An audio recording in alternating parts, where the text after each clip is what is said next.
तर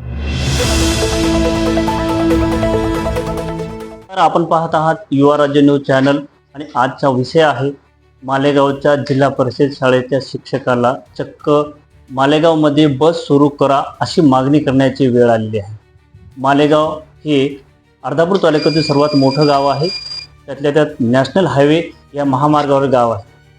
मागील अनेक महिन्यापासून याच महामार्गावरली नांदेड ते मालेगाव कासरखेडा या मार्गाची बस सेवा कंप्लीटली बंद आहे।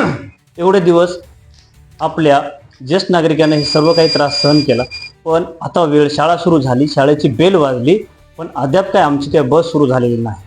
कारण सांगण्यात आलं होतं की रस्त्याचं काम चालू आहे। रस्त्याचं काम माझ्या मताने बरंच काही संपत आलेलं आहे। इतर प्रायव्हेट बस चालू होतात, पण महामंडळाच्या बस हे चालू नाही। एकीकडे सरकार सांगते की कुठलीही मुलीला मी शिक्षणापासून वंचित ठेवणार नाही, पण आज बसच्या अभावी आपल्याला जवळपासच्या परिसरामध्ये जे गरीब लेकरं आहेत, ह्याच लेकराला शिक्षणापासून वंचित राहावं लागत। याचं मुख्य कारण आहे त्यांना येण्या जाण्याकरता कुठलीही वाहन नाही। मित्रहो, या सगळ्या गोष्टीचं आपण जर पाहण्यात आलं तर जिल्हा परिषद शाळेमध्ये मुळातच अत्यंत गरीब घरचे विद्यार्थी असतात आणि ह्या पालकांना कसल्या प्रकारची नेण्या आणण्याची वैयक्तिक व्यवस्था करण्याची व्यवस्था नसते।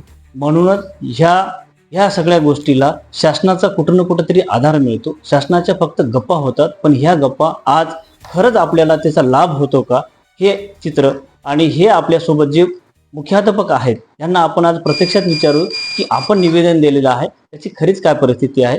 आपण ह्या शाळेमध्ये पटसंख्या आहे, शाळेमधील विद्यार्थी आहेत, हे विद्यार्थी वाढवण्याकरता आपण काय प्रयत्न करत आहात आणि ह्या प्रयत्नामध्ये आपल्याला बस सेवा सुरू नसल्यामुळे काय अडचणी निर्माण होत आहेत हे प्रामुख्याने आज आपण त्यांना विचारून घेऊ। जिल्हा परिषद हायस्कूल ही मालेगाव असून ही प्राचीन काळापासून इंग्रजापासून फार अतिशय जुनी ही शाळा आहे। या शाळेला जवळपास यापूर्वी 3000 विद्यार्थी होते। जिल्हा परिषद शाळेच्या बाबतीत विकासाकडे लक्ष देत असताना, गुणवत्तेकडे लक्ष देत असताना या शाळेला कासारखेडा, डोर, धामदरी, देगाव, उमरी, कोंडा, सावरगाव, मालेगाव, नवी आबादानी व परिसरातील विद्यार्थी या शाळेला येत असतात।